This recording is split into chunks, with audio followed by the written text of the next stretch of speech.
శ్రీకూర్మ శ్రీకాకుళానికి 15 కిలోమీటర్ల దూరంలో కొలువైయున్న విష్ణుమూర్తి దేవాలయం. దశావతారములలో రెండవదైన కూర్మ రూపంలో శ్రీహరి దర్శనం ఇచ్చే దివ్యక్షేత్రం ప్రపంచంలో ఇది ఒకటే. అత్యంత పురాతనమైనది కనుక దీనిని ఆది కూర్మక్షేత్రమని పిలుస్తారు. శ్వేత మహారాజు తపస్సు ఫలితంగా శ్రీహరి కూర్మావతారుడై స్వయంభూగా ఈ క్షేత్రంలో కొలువై ఉన్నాడని, ఈ స్వామిని చతుర్ముఖ బ్రహ్మ స్వయంగా వచ్చి గోపాల యంత్రంతో ప్రతిష్ఠించాడని ప్రతీతి.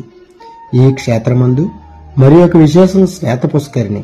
దీనిని సాక్షాత్తు శ్రీ మహావిష్ణువు తన సుదర్శన చక్రంచే ఏర్పరిచెను.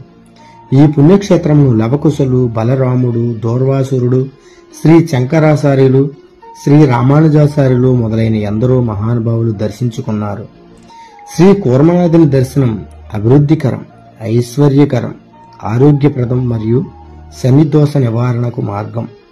ఈ క్షేత్రం అనేక లక్షల సంవత్సరాలకు పూర్వముదని, కాలగతిలో శిథిలమైన ప్రతిసారి నూతన నిర్మాణం జరిగినదని, దేవాలయ ప్రస్తుత ప్రాంగణం సుమారు 700 సంవత్సరాలకు పూర్వముదని తెలుస్తుంది. మీరు కూడా ఒక్కసారి దర్శించి తరించండి. Thank you.